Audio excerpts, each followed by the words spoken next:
Bueno, 20 de noviembre, ya se pasó. Y teníamos que hablar de una película revolucionaria, ¿estás de acuerdo? Pero revolucionaria, ¿en qué sentido?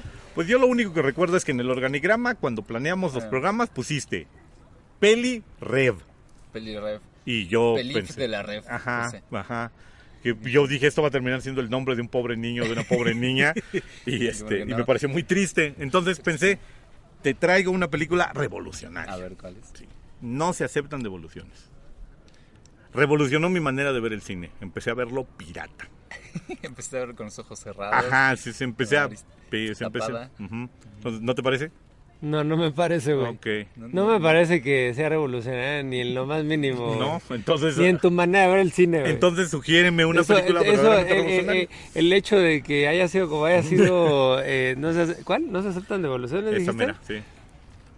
Ya veías películas piratas desde antes, güey. No, yo veía películas, pero no las veía piratas.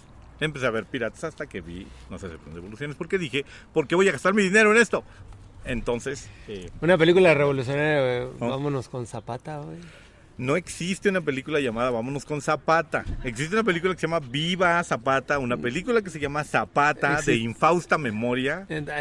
Bueno, existe una película pues que ya olvidamos, afortunadamente, llamada Zapata, el sueño del héroe. Ajá, de Alfonso Arau. Pues sí, ya, de esa. ¿Qué le pasó a Arau, O sea, era tan divertido cuando era calzón sin y de repente como que se la creyó.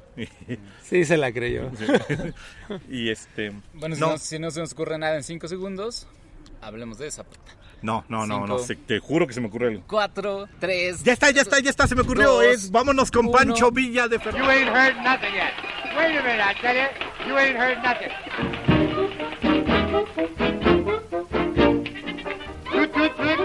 Goodbye. Esto es Toma 3, Don't cry. un podcast de cine. The little choo-choo train that takes me away from you. You don't know just how sad it makes me. Bienvenidos a Toma 3, un podcast de cine. En esta ocasión los saludamos. Marco Antonio Santiago. Roberto Chévez. General. Pues como usted quiera llamarme, no hay problema. Roberto Chévez, el león de Mazatlán. Huevo. Pero si en Mazatlán no hay leones. Ni leones marinos, güey. Y Víctor Hernández grabando este episodio. Bueno, aprovechando un poco que estamos ligeramente cerca de otro aniversario de la Revolución Mexicana. Miren, ustedes van a estar oyendo este programa, seguramente muy cerca de las posadas, pero para nosotros todavía son fechas posteriores a la Revolución Mexicana y pues por eso hacemos este programa. Claro, además porque, bueno, afortunadamente tenemos una buena peli de qué hablar relacionada con la Revolución Mexicana, que es Vámonos con Pancho Villa. De último momento se le ocurrió a Beto, hizo señas Beto así. Imagínense lo difícil que es para Beto hacer en mímica Vámonos con Pancho Villa. Tuvo que hacer así una seña como de que se iba. Luego así se puso como serio y se puso un bigote de dedo, así. Claro. Ahora sí que tu manita de cuenco como sombrerito. Sí. Qué buena película revolucionaria han escogido. Chingados. A huevo. Que además, para las personas que nos escuchan desde el primer episodio, un saludo, gracias y perdón también por alguna cosa. Yo estoy seguro tenemos que pedir perdón, pero se ha mencionado como película importante también para ustedes que consideran vital. Así es. Así, pedimos perdón. ¿Por qué pedimos perdón? ¿Por qué arrancó así tan constricto? Bueno, tan contrito el asunto. Tengo la impresión que si alguien nos ha escuchado desde el principio, debemos pedir una disculpa. Miren, bueno, venga. Una película emblemática para el cine nacional. Tal vez si nos escuchan desde otro país digan, ¿y qué tranza? ¿Por qué hablan puras cosas de México? Pues porque somos mexicanos, ¿no? No nos queda de otra. Sí. Pero considero una película necesaria para entender la filmografía nacional, aunque curiosamente no la afectó demasiado. Y ya les explicaremos por qué. Pero Vámonos con Pancho Villa, de Fernando de Fuentes, es una película importante para el cine nacional y es una más de esas muchas películas de las que hemos ya platicado en el podcast, que cuando se estrenaron la crítica no las peló y fueron un fracaso de taquilla, y que eventualmente el tiempo justificó como obras de arte y las volvió importantes y eventualmente se convirtieron en cosas recurrentes. Si me permiten ustedes, hagamos como... No te lo permito. Bueno, entonces va sinopsis. Venga, señor. Dale, sinopsis. por Bueno, favor. sí te lo permito. Gracias. Bueno, mira, de entrada yo no puedo creer Ujú. que haya sido un fracaso de taquilla esta película. Pero bueno, tú vete con la sinopsis. Bueno, mira, vamos con la sinopsis, que es... vámonos con Pancho Villa, basada en una novelita, bueno, y de hecho, por lo que tengo entendido, en una parte de la novela de Rafael Muñoz. Es la historia de cinco rancheros, de seis rancheros provenientes del ficticio pueblito de San Pablo, que ante el llamado de la Revolución Mexicana, ante el llamado de la bola, deciden enlistarse en el ejército de Pancho Villa en la División del Norte durante la Revolución Mexicana. Se van con él. La película arranca en un elevado tono épico y en un elevado tono patriótico y va mostrando a estos hombres cómo juegan con la historia de seguir el periplo de un hombre al que creen primeramente un patriota, un revolucionario, un guerrero del pueblo, y al que poco a poco van viendo convertirse en en una clase de déspota, tiránico, amoral. Entonces vamos a ver la historia de la Revolución Mexicana desde el punto de vista del pueblo llano, que arranca uniéndose con completa ilusión a un movimiento y lentamente desencantándose de él.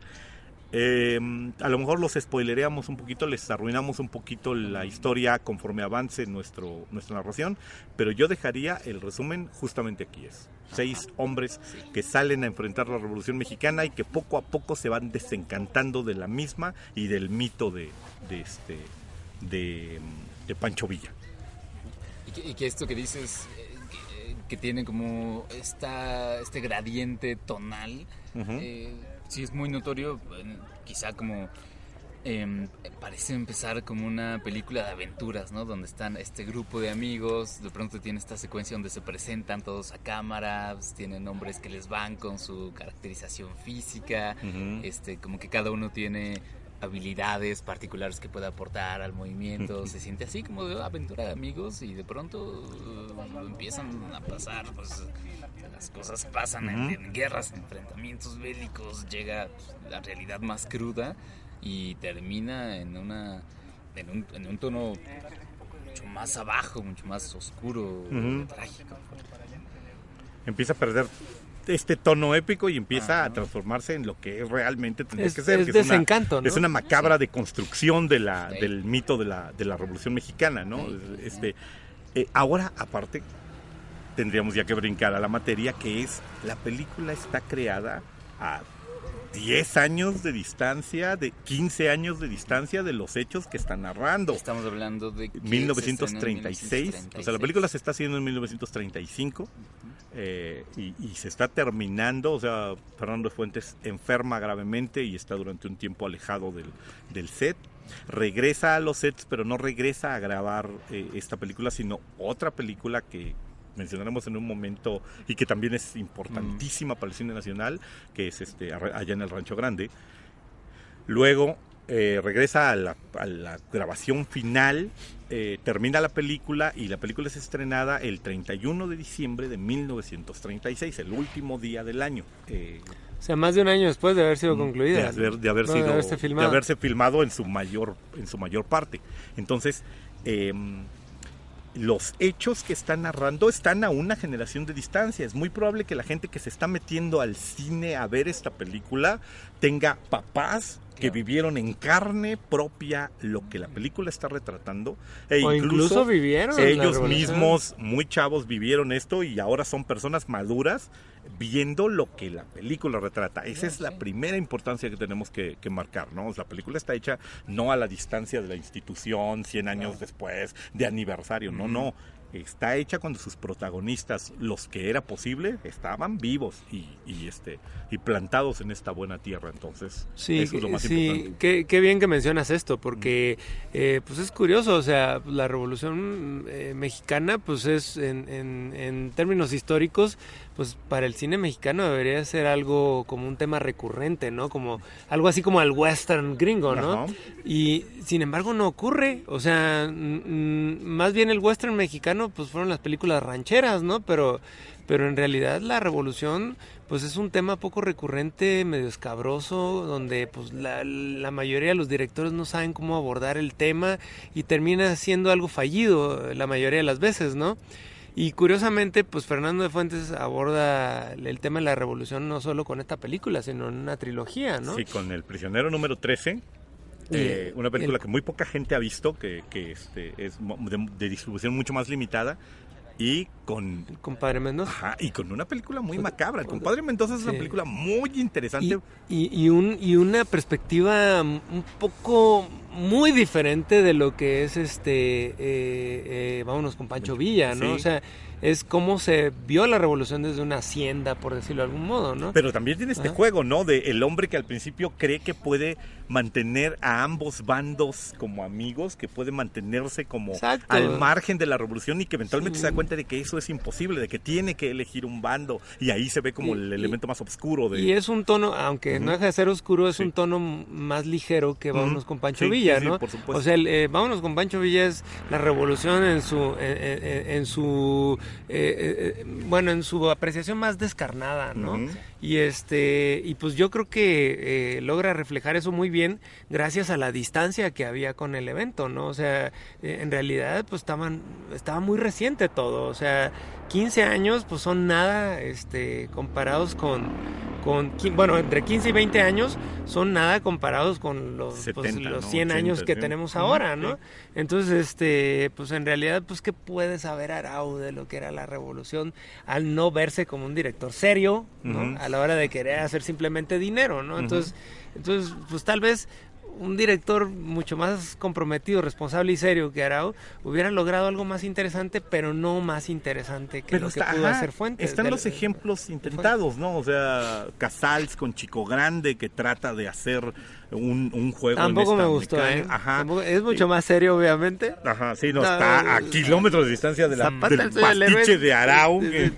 Digamos, yo solo voy a decir esto y por favor no lo volvamos a recordar. Ajá. Qué porquería de película, sí. Cabrón, ¿no? O sea, en todos los sentidos. Sí, y está Estrada y el atentado, y está Ciudadano Buelna, que en ese momento me escapa el nombre del director. ¿No es Casals? También es Casals, de Ciudadano Buelna, y igual, son los intentos de acercarse a este mito. Yo lo explicaría de esta manera, esta es mi perspectiva personal. La Revolución Mexicana es el germen del nuestro aún reinante partido político, el PRI. El PRI siente que hablar de la Revolución Mexicana es hablar de sus tías, sus abuelitas y sus mamás o sus tías abuelas, ¿no? Entonces, durante la primera parte trata, de hecho, o sea, esta película está hecha bajo subvención del dinero que Lázaro Cárdenas y el gobierno de la República le da a Fernando de Fuentes. Yo no puedo creer que así haya sido. Ajá, sí, o sea, no puedo creerlo. Es lana del gobierno la que impulsa. En la película hay un tren militar, hay soldados y parque militar, bueno, ¿cómo los llaman? Todo lo que es armas, uniformes, cajas, todo el moblaje. Hay un regimiento ahí de verdaderos militares. Que son soldados. Hay un asesor militar, un coronel que va a asesorar sobre la veracidad histórica y digamos que ingenieril de la Revolución Mexicana. Entonces el gobierno está intrínsecamente vinculado allí, ¿no? Hay un intento de propulsar esta historia. Sí. Y después, conforme pasa el tiempo, para la conveniencia del régimen, toda la revolución es un enorme un enorme tabique de mármol sobre el que se construye un mito. Sí. El mito de que Zapata, Villa, Carranza, Obregón, Madero, de la Huerta, todos son hermanos en contra de un enemigo maligno, que primero es Porfirio Díaz e inmediatamente después es Victoriano Huerta y nadie más. Ajá.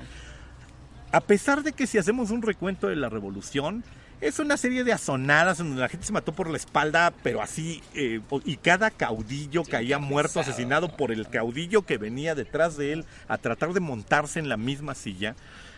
nadie nos cuenta que la Revolución Mexicana es una revolución de 40 bandos con 40 grupos, cada uno de ellos propugnando por una cosa. Y Ibargüengoitia lo decía de manera muy insultante en algún momento. La Revolución Mexicana es un fenómeno cuyas bases ideológicas se pueden escribir en el puño de una camisa. Cada grupo decía, ¿cuál es el objetivo? Tumbar a Carranza, tumbar a Obregón, tumbar a Calles, tumbar a Madero, tumbar a Victoriano Huerta. No hay más desde el punto de vista del pueblo llano. Y arriba es un batiburrillo de caudillos matándose entre ellos. Entonces, deja de ser conveniente para el status quo gubernamental contar una historia tan oscura. Es así como de mi familia, la familia que nos engendró, es una familia de tipos que se mataron entre ellos, ¿no? No. Éramos una familia feliz de revolucionarios que vivíamos en una casita muy bonita y nos fuimos muriendo de muerte natural porque pues, es natural que te mueras si te disparan por la espalda. Pero éramos una familia unida y no debemos tocar ese mito. Y esa es la razón por la cual otra película de la que a lo mejor algún día hablamos en otro programa, La sombra del caudillo, mereció una censura y permaneció enlatada 20 años porque tocaba el tema del germen del priismo en este país y decía, la mayoría de los tipos que engendraron este partido político son criminales, nacieron de una contradicción que era justicia para todos, justicia para todos los que estamos formados, ¿no? Entonces, creo que la Revolución Mexicana se ahogó precisamente como recurso, como tema cinematográfico, se ahogó en el hecho de que tocaba demasiadas broncas, tocaba demasiadas conciencias, tocaba demasiadas delicadezas y no era patriótico hablar de ella, si no era en tono de... ensalzador. Ajá, en tono marmóreo, pues, en tono épico. Zapata o Villa tenían que ser centauros con el rayo de Dios en las manos, derrotando a la tiranía e inmediatamente después desapareciendo discretamente porque pues, las figuras son incómodas, ¿no? Reivindicaban cosas como la libertad de prensa, la libertad de culto, la libertad de reunión, la libertad de expresión, el reparto igualitario de la riqueza, el reparto igualitario de la tierra, que era algo que no se estaba haciendo. Entonces, para no darle voz a todas estas personas, era mejor que la Revolución Mexicana descansara en un cajoncito tranquila. Y por eso, creo yo, que la Revolución Mexicana no es tocada en el cine con la libertad con la que se... Sí, no, estoy de acuerdo. Y yo creo que eso hace que lo que hizo Fernando de Fuentes haya sido no solo un gran logro, o sea, fue o sea, realmente una gran demostración de fuerza de él para poder alcanzar el objetivo que era exhibir esa película, ¿no? Sí. Entonces, pues logró que incluso el gobierno de Lázaro Cárdenas, el gobierno prácticamente que vino a consolidar todo el movimiento de la revolución y bueno, pues que vino a generar las bases del México que vivimos hoy día, nos guste o no, con toda la censura que podía conllevar el hecho de que, güey, estamos construyendo un mito, ¿sí? Entonces, por lo tanto, pues te tienes que ajustar al mito y no puedes salirte mucho de él. Entonces, pues Fernando de Fuentes realmente no construye un mito, más bien lo desmitifica, ¿no? Sí, no, arranca, entonces, porque aparte hace un viaje maravilloso. Tú arrancas con la creencia de que este mito es completamente cierto. Ese es el gran viaje de la película. Tú arrancas y estás entusiasmado y tú también te quieres ir con Pancho Villa. Así es. O sea, y de hecho el título dice prácticamente el tono en que vamos a arrancar esta historia, ¿no? Sí. O sea, nos vamos a ir con Pancho Villa porque es lo que queremos en la vida. O sea, ni siquiera lo queremos como un domingo o un sábado. O sea, lo queremos hacer de aquí en adelante, ¿no? Y vamos a regresar y vamos a volver a desear ir nuevamente para allá, ¿no? Entonces, pues yo creo que, ¿cómo son los leones de San Pablo? De San Pablo, sí. Pues son son el buen sustento de este guión de Fernando de Fuentes, que permite construir esa noción de lo que fue la revolución, ¿no? El entender a Villa como el general por el que se podía dar la vida, ¿no? Sí. Entonces, y eso va increciendo durante toda la película y es increíble cómo de manera muy sutil Fernando de Fuentes empieza a deconstruir ese mito, ¿no? Sí. Entonces, seguramente Cárdenas o la gente cercana a él cuando vio esta película, pues no podía creer que se estuviera hablando del mismo Villa que ellos tenían idealizado, ¿no? Entonces, tan es así que pues que existe también bueno, no sé si quieran hablar de este momento de ese final que fue descubierto en los 70s. Y aquí en nuestra máxima casa de estudios, aparte en Filmoteca. Así es, fue la Filmoteca la que lo rescató. Y y pues saber que no solamente era una desmitificación del General Villa, sino ponerlo como un completo villano. Ajá, ¿no? sí, no, la película, de hecho, los críticos decían que la película termina mejor con este tono abatido, pero no tan trágico, con el que termina la original, ¿no? Que es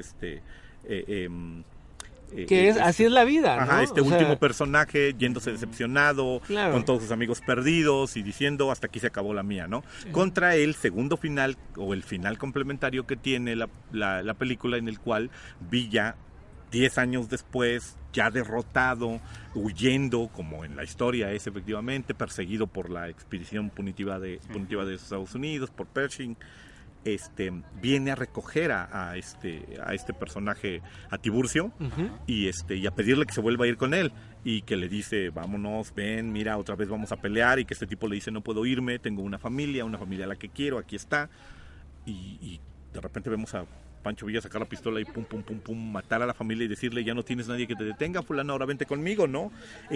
Tono de terrible tragedia, con toda la familia de este hombre muerto, y con Villa cargando a un niñito y llevándoselo de ahora sí, véngase usted, la segunda generación, a seguir peleando con Pancho Villa, es devastador, pero muchos críticos, entre ellos por ejemplo gentes como Emilio García Riera, lo consideraban contraproducente para la película porque la hacía excesivamente cruda, y decían, Fernando de Fuentes tiene con la primera versión un final muy inteligente. Sí, no. Yo creo que fue decisión de él al final, no fue censura. Sí, porque todo el mundo decía que era censura, y lo que decía es, hijos, ya con el tono que le dio a la historia, la verdad es que como que no hay mucho más espacio para censurar, ¿no? Entonces, sí, no, en lo absoluto. O sea, finalmente él dice, es repetitivo, o sea, finalmente estamos mostrando todo esto a lo largo de la historia, y yo creo que el excluir un final como permite que el espectador se quede con que pues así son los humanos, o sea Villa, sea pero Tiburcio, nos permite elegir, sí, exactamente, y al final cada quien elige el camino que desea, ¿no? Y no es llevado a las consecuencias de ser personajes acartonados de que son muy malos o mártires, ¿no? Que ese final se va a sus extremos, ¿no? Sí, o sea, no nos da mucho chance de decidir a nosotros mismos con qué nos quedamos de la película, sino que nos obliga a, no, Villa es un monstruo y Tiburcio es un mártir. Y así es como la tienes que ver, y creo que efectivamente el hecho de que la película se quede con un final más bien desencantado, un hombre que llegó a la lucha con la mayor cantidad de entusiasmo y se va de ella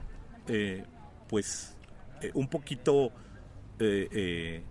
desolado ante lo que ha visto, ante el choque del ideal contra la realidad, y que no sabemos cómo va a seguir su vida, pues, o sea, ese hombre va de regreso a su pueblo, pero entre otras muchas cosas no sabemos qué le va a decir a las familias de sus amigos muertos, no sabemos si va a ser capaz de reconstruir su vida. Es también una película terriblemente antibélica, es terriblemente, o sea, se coloca en la situación. Pensémoslo, en ese momento están soplando los aires de la Segunda Guerra Mundial, es 1936, los totalitarismos en Europa están empezando a levantarse otra vez y se amenaza con una guerra, y él arranca su película con esta historia de en México, lo mismo que en el campo de las Ardenas o en París, la sangre de los seres humanos ha sido vertida no por monstruos, sino por personas que se vieron obligadas a vivir en su circunstancia. Es una película con un discurso antibélico muy interesante también, muy muy fuerte, en una época en la que no era un discurso popular. Los nacionalismos y los patriotismos te dicen prepárate para la lucha que viene, prepárate para la guerra que es inminente, y oír la voz de un artista como Fernando de Fuentes levantando la manita del oigan, pero esto es necesario, también demuestra una gran cantidad de valor. O sea, Fernando de Fuentes es un artista que nada en contra de la corriente del gusto en ese momento. Y que además está muy bien personificado en muchas escenas, en los personajes de muchas escenas. Tienen en este momento en el que están conversando en una noche diciendo cómo les gustaría morir, ¿no? O sea, como hacia dónde, cómo les gustaría que fueran recordados, y la mayoría de ellos piensa pues en la batalla rodeado de mis amigos, ¿no? Porque pues tienen ese espíritu aguerrido de pues, pasar a la historia por un motivo más grande, ¿no? Por una causa. Y que después de tener esta charla la peli termine así como acaba, viendo que pues ¿qué causa podía haber ahí? ¿No? O sea, todas las muertes de todos ellos que estaban tan emocionados por ser parte de este momento histórico, pues terminan igual, solo como más cuerpos en el suelo. Yo creo que eso es algo muy importante dentro del guión de Fernando de Fuentes, a partir de la historia de...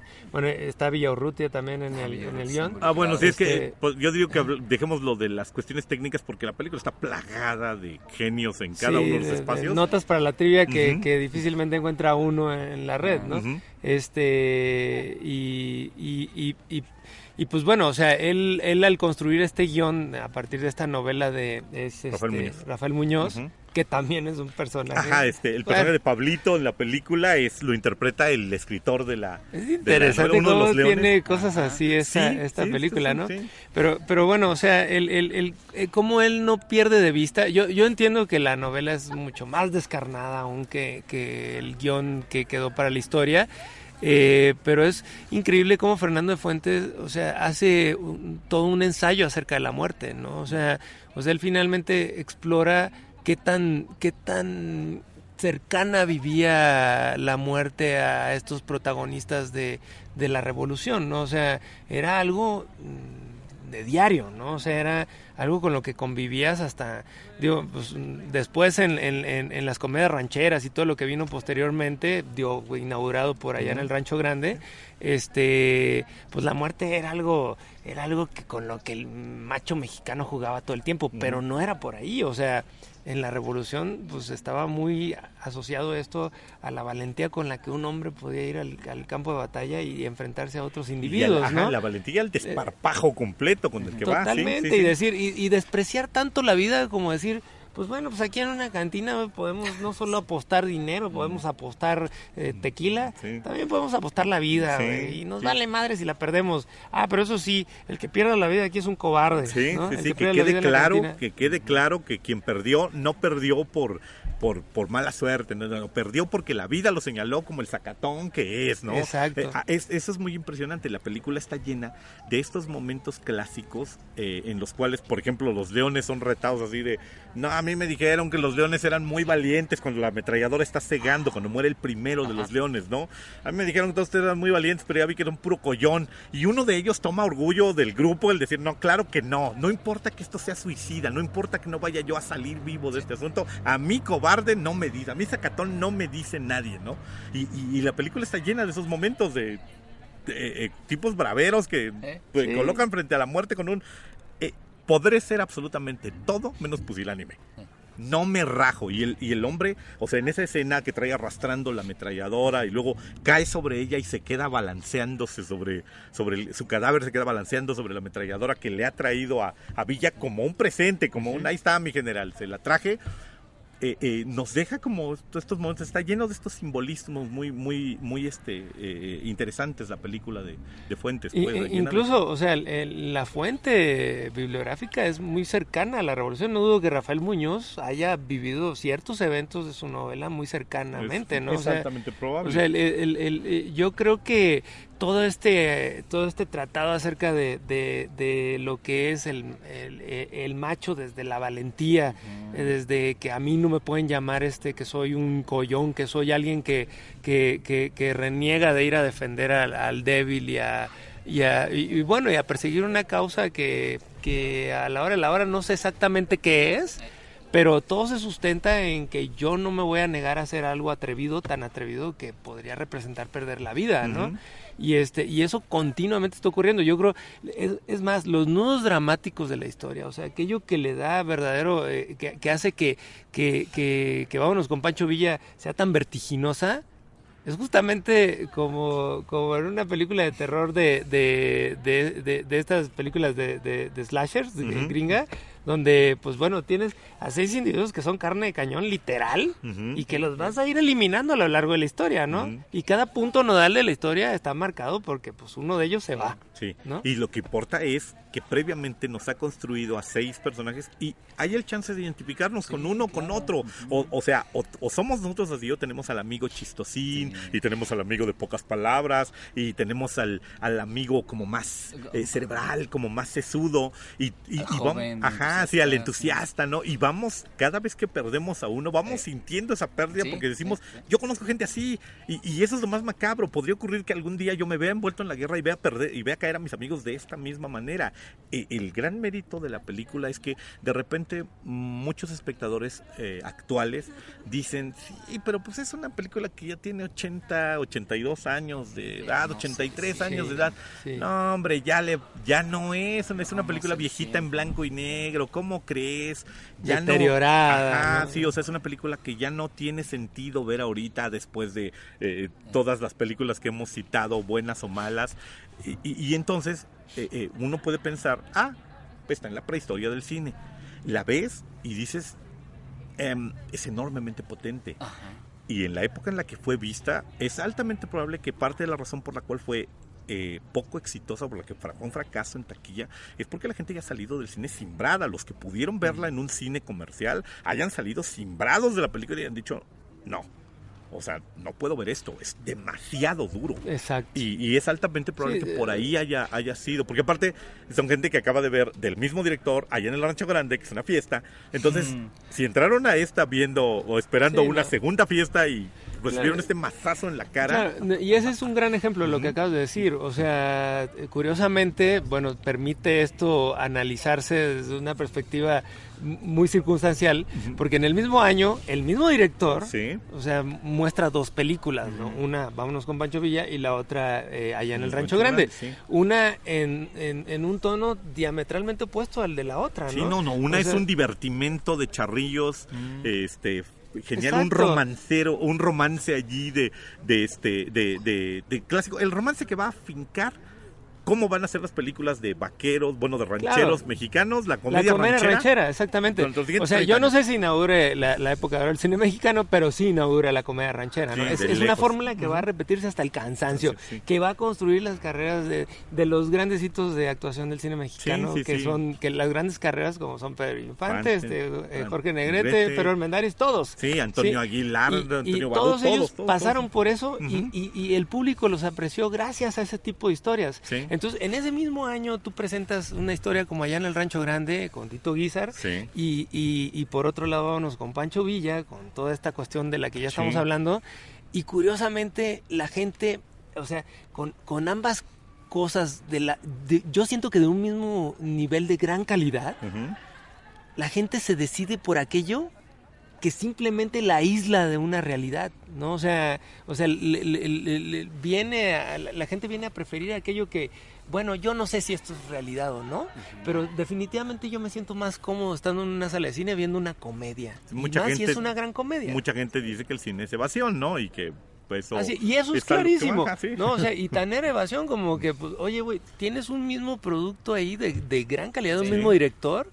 ¿Y por qué no entras a verlo? Pues porque eso me acerca a una realidad que incluso está muy todavía muy latente, ¿no? Es un cine muy confrontativa con el país que se estaba intentando edificar en ese momento. Sí, no, es comprensible porque hubo ese rechazo hacia Vámonos con Pancho Villa, ¿no? Sí, porque aparte es justo la época en la que estamos saliendo de las famosas sazonadas y las presidencias que duraban 4 años y que podía en cualquier momento tener un plan el plan de la arrachera, y en ese momento el plan de la arrachera promulgado en el restaurante fulano ya significaba un golpe militar y tipos tratando de tomar el poder. Igual y el público o el país está todavía escamado con el asunto, escaldado, y dice no.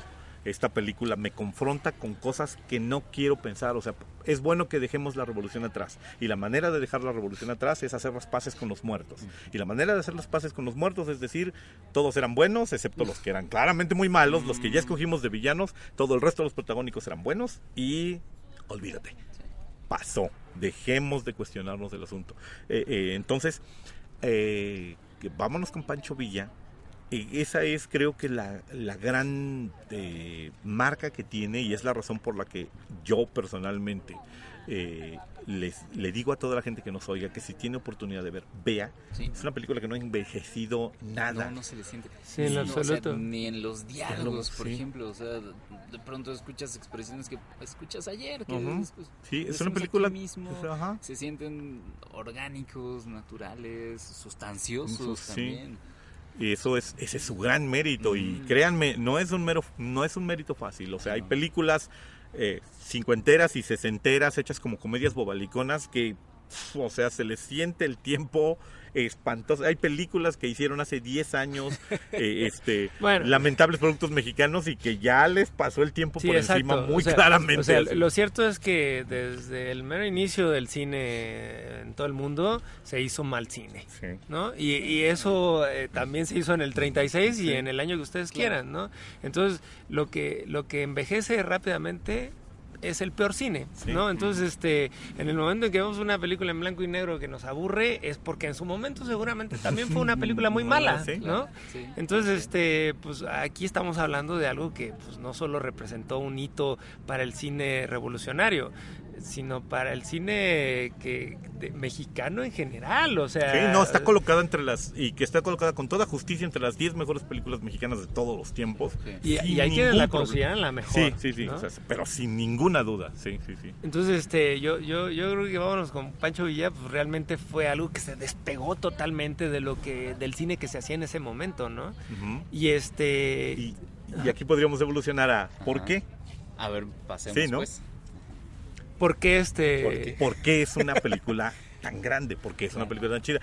Yo diría que ya lo empezaste a dar atisbos hace un momento, porque es una conjunción de muchas grandes personas, de muchos grandes artífices del cine mexicano en muchos aspectos. Sí, no, había un gran equipo detrás en esta película, ¿no? Y no solo un gran equipo, o sea, yo siento que Fernando de Fuentes ya en ese momento... tenía la habilidad para tomar, no tal vez una industria como tal ya, uh-huh, del cine mexicano, pero tenía la habilidad de conjuntar elementos con verdadero poder económico, ¿no? O sea, no solo el gobierno de Cárdenas detrás, sino a toda esta cuestión tecnológica dentro de los estudios Churubusco que vino a innovar en ese momento, ¿no? Bueno, él crea, creo que esa película inaugura y quiebra a Clasa, a Cinematográfica Latinoamericana Sociedad Anónima, o sea, es una productora que nace para producir Vámonos con Pancho Villa y quiebra porque no puede amortizar los costos de Vámonos con Pancho Villa, que costó en aquel tiempo la cantidad de $1 millón. No, o sea, no me puedo ni imaginar cuánto dinero era eso. Millonario, es un presupuesto millonario. O sea, $1 millón hoy de aquella día, época. Hay gente que todavía hace una película con $1 millón. Hasta con menos, ¿no? Sí, exactamente. O sea, yo no puedo creer que haya costado $1 millón esa película. Sí. Bueno, se ven en pantalla, ¿no? Totalmente. Es una superproducción. Yo creería incluso que fue la primera superproducción mexicana. Probablemente, ¿no? Sí, tal vez por ahí hay algo de Bustillo Oro poquito antes, como esta cosa de los dos monjes, pero antes de esto sí es como seguramente la gran superproducción mexicana, y es una superproducción a todos los niveles. Sí. Ahí está Raúl de Anda, que es el primer prototipo de actor ranchero. Era muy atabicado, pero ahí está el tipo. Es uno de los dos hermanos que mueren en el bombardeo, así mientras están aventando granadas para salvar al grupo. Ajá. Es este tipo como medio tieso y todo. Él era, o sea, Raúl de Anda era a medias cantante y a medias actor. Era medio tiesón, pero tenía un personaje muy establecido. Está Chaflán. Chaflán es otro de los leones, y Chaflán era un comediante importantísimo de la época. En algún momento eclipsa a Cantinflas en las carpas. Se le notaba, se le notaba ahí mismo en la historia. Sí. Está don Domingo Soler, uno de los hermanos de la dinastía Soler, que aparte hace aquí un papel muy atípico. Domingo Soler siempre hizo papeles más bien de bonachón, de persona buena onda. Se hizo muy famoso como el sacerdote recurrente de muchísimas películas mexicanas, y aquí hace un Pancho Villa con una profundidad tétrica con una profundidad violenta Sí. muy interesante. Sí, O por sea, momentos cercano, por momentos Ajá. casi paternal, Ajá. pero de pronto duro y despiadado. Ajá. Sí, yo creo que la aportación de Domingo Soler a esta historia es enorme. Sí, O sí. sea, yo creo que si no hubiera sido él, tal vez, vámonos con Pancho Villa no sería lo que fue, Sí, ¿no? Lo o sea, que es. porque le da una carrera. Y muchos otros actores importantes que encarnaron a Pancho Villa, entre ellos, por ejemplo, el que la mayor parte del pueblo mexicano recuerda, que es Pedro Armendáriz. Pedro Armendáriz, exactamente. Con su, que es trilogía o tetralogía, porque es la de él es así era Pancho Villa, cuando viva Villa es la muerte, y no recuerdo cuál otra, el Villa y las mujeres, una cosa así se llama.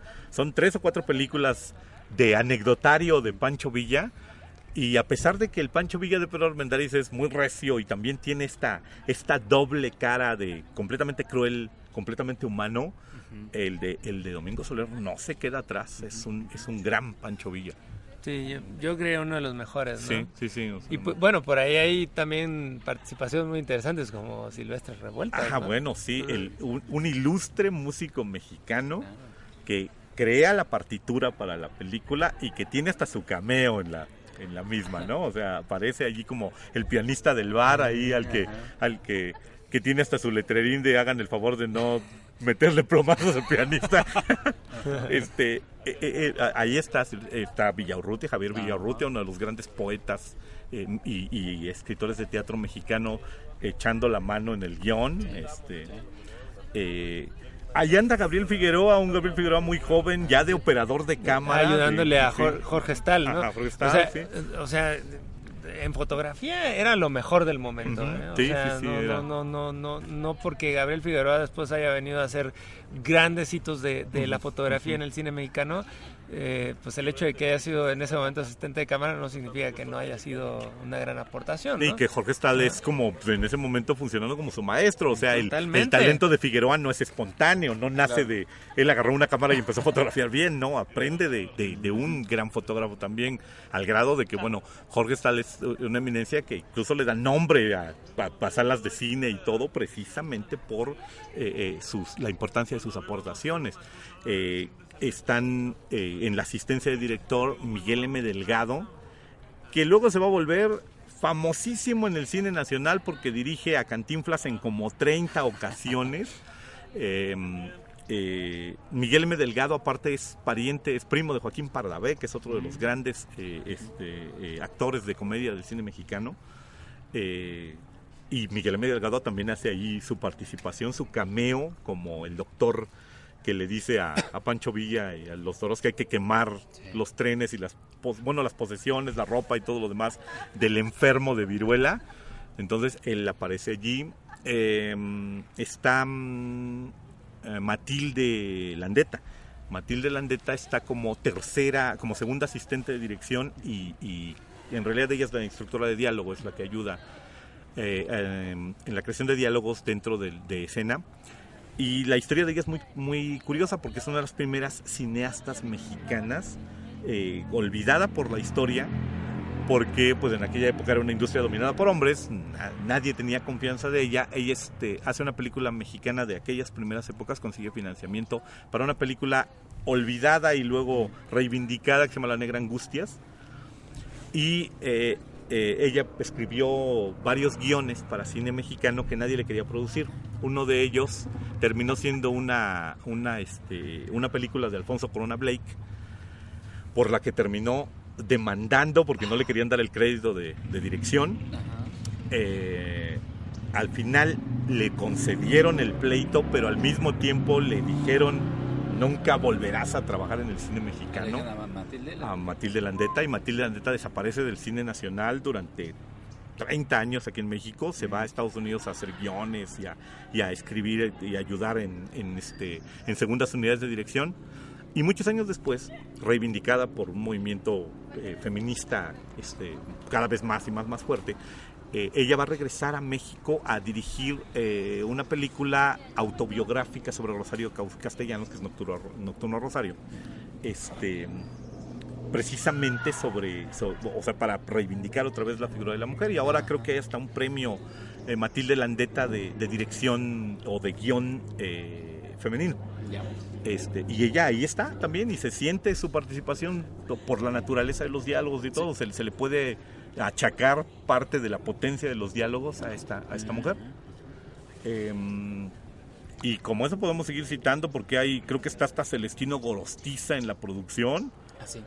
Sí, ¿no? Está como productor. O sea, sí es muchísima gente conjugada por el talento de Fuentes para no pisarse, para no encimarse y crear una gran película. Sí, totalmente. Ahora, si a mí me dijeran, y bueno, ¿y cuál es la segunda película mejor que se haya hecho acerca de la Revolución? Pues efectivamente sería El Compadre Mendoza, ¿no? Sí, y está muy pegadita. El Compadre Mendoza es 2 años anterior, ¿no? Es de 1934. Sí, exactamente. Sí, ¿no? Entonces, y El Prisionero 13 es de 1932, creo. O sea, van en orden. Tercera. Sí, es la tercera, pero en orden es la primera. El Prisionero 13 es la primera, luego hace el Compadre Mendoza y la tercera, o sea, la más lograda es también en el tiempo la más cercana, que es Vámonos con Pancho Villa, que hace no muchos años, en 2010 creo, la Filmoteca de la UNAM sacó una edición de 3 para que vieras las 3, la trilogía de la Revolución de Fernando de Fuentes, y había la posibilidad de acceder a las 3 películas, a poder verlas en su formato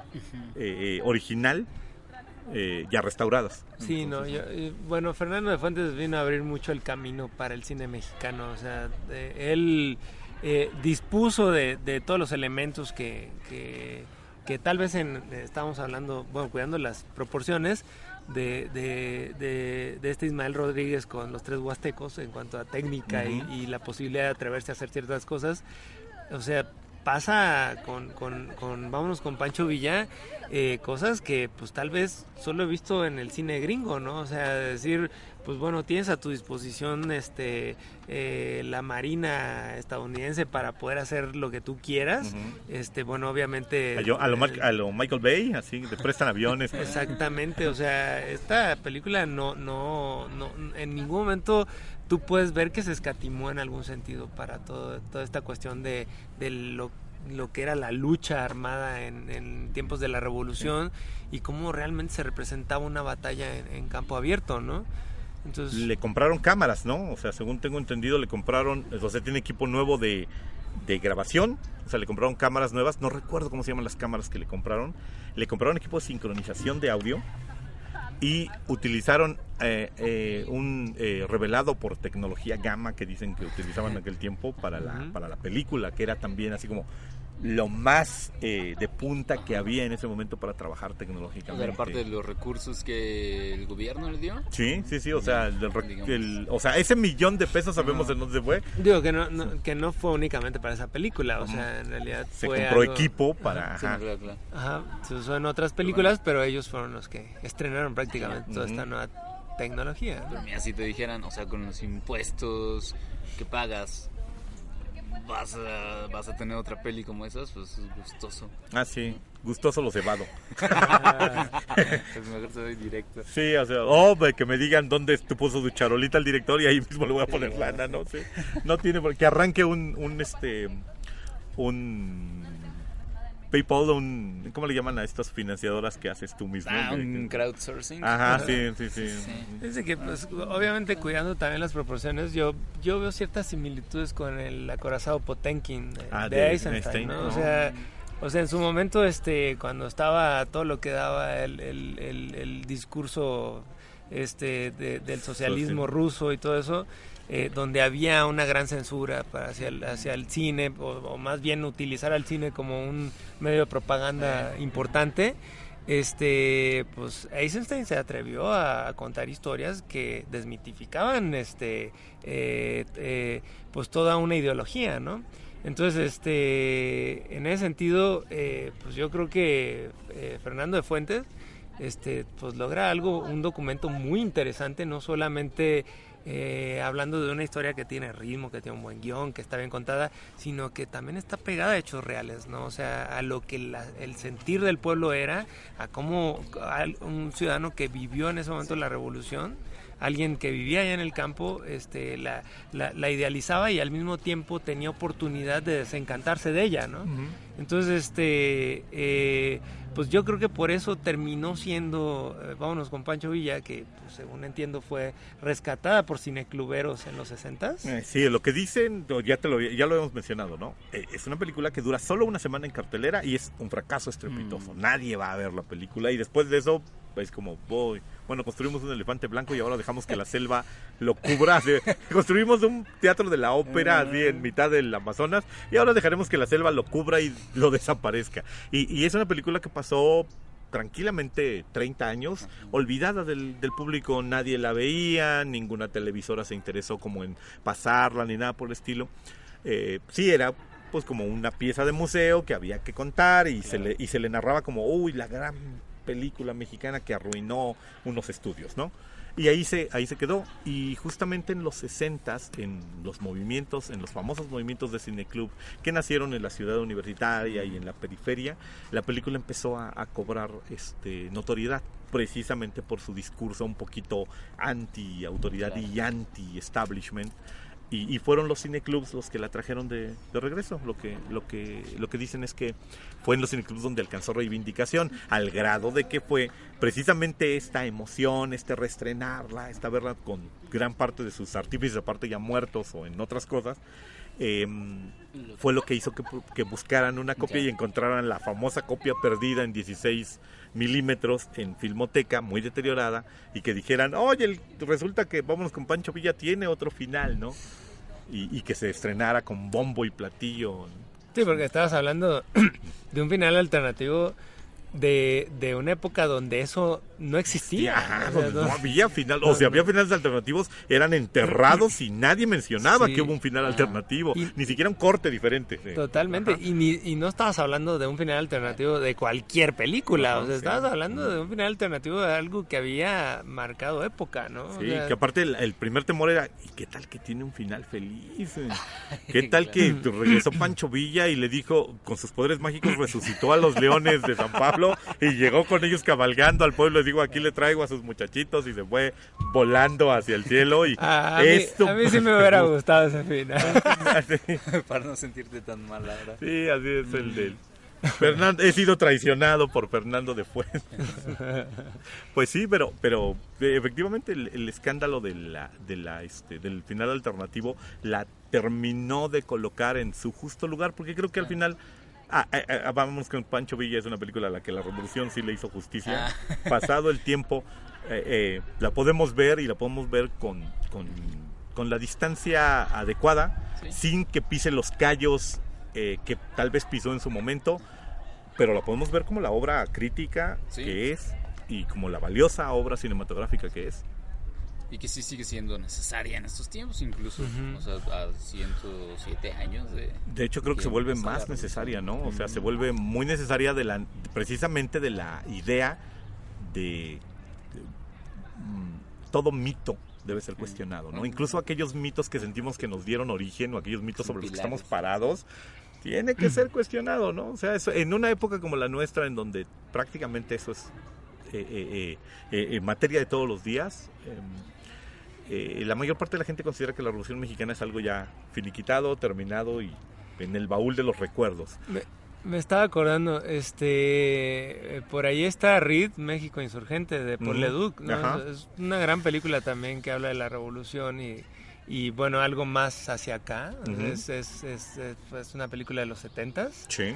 Y que tiene detrás a Leduc, que es una de esas mentes muy peligrosas. Sí, y muy variables, ¿no? Sí. Entonces, puedes encontrar muchas cosas en su filmografía. Yo creo que, bueno, desde mi gusto, Reed es de sus mejores películas. Sí.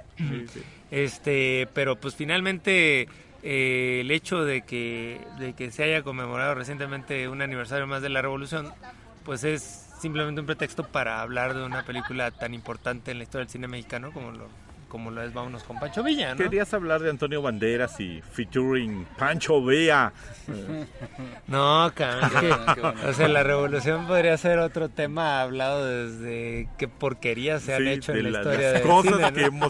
que hemos tenido que soportar del cine mexicano y no mexicano sobre la revolución, ¿eh? Sí, ha habido por ahí un par de cositas tétricas.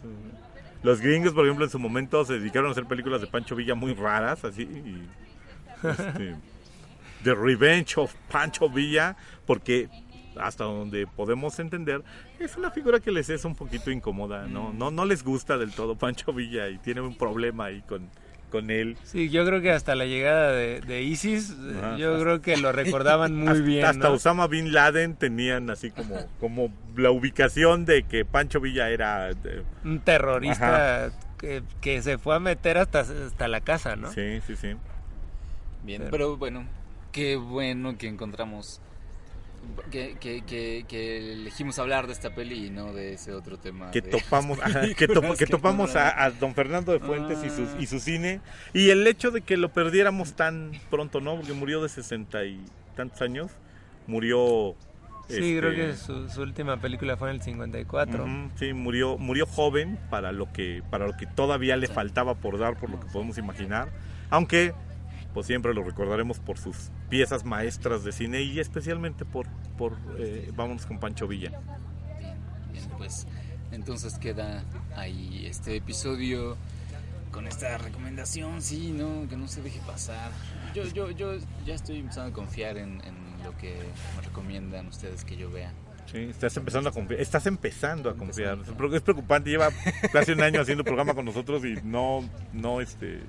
apenas le empezamos a merecer cierta confianza, Sí, porque ya. de 10 recomendaciones 3 no fueron tan malas como él esperaba y dijo, mira, sí estuvo- ver el- Bueno, yo la verdad, si escuchara este programa, no confiaría en ninguno de los tres. Sí, ¿eh? o sea, O sea, bueno, la pero verdad es porque llegas y dices, para celebrar la revolución vamos a ver el chanfle y el chanfle 2. O sea, ¿qué pasó? Bueno, pero no me hacen caso, cabrón. Si me hicieran caso a la hora de concluir el programa, se darían cuenta de que estoy hablando. Pero eso es bueno porque, miren, pueden tomar como que Toma 3 es un programa de anti-recomendaciones. Es todo lo que estos güeyes digan, tómalo al revés. Sí, además de que si les interesara, pues no irían a verlo porque Sí. ya está todo spoilereado. Sí, ¿Cuál pero- es el problema? Pero créannos Vámonos con Pancho Villa, en serio. Hagan Sí, un voto no, de no, confianza sí. y vean Vámonos Sí, con sí, Pancho sí. Villa. Bueno, muy bien. Entonces nos despedimos agradeciéndoles una vez más por habernos escuchado. Estuvieron con ustedes Marco Antonio Santiago. Roberto el León Marino Chévez. y Víctor Hernández. Para métodos de contacto, recuerden Twitter @toma3podcast o los personales @pollo-cinéfilo. Chévez Ro. y @Víctor Rogelio. Y por ahí un correo toma3podcast@gmail.com. Voy a empezar a escribirme mensajes amenazantes yo mismo, nomás para ponerle a ese correo algo. Un poco de De picor, sabor, picante, sí, un poco de sabor, así como de dejen de poner a Beto en micrófono Cercano. o voy a ir a buscar donde graban y les voy a poner una bomba. Lo bueno Ya, es que ya ni hablar de Twitter porque pues, ahí nunca me la encuentran. ubicación es completamente secreta. No Así, sabe o sea, dónde grabamos. para que se hagan una idea de lo reciente que fue la checada de Beto de sus twitters, está disfrazado todavía del Joker de Heath Ledger y en ese entonces era un disfraz nuevo. Así que, Pero ya me está causando algo aquí en la piel esa madre. sí, ya no es maquillaje. Estás blanquecito. Sí, Muy bien, pues nos vamos. Vale. Y gracias una vez más. gracias por oír. Don't cry, Tootie, don't cry. Ah! Goodbye, Tootsie, I gotta bye.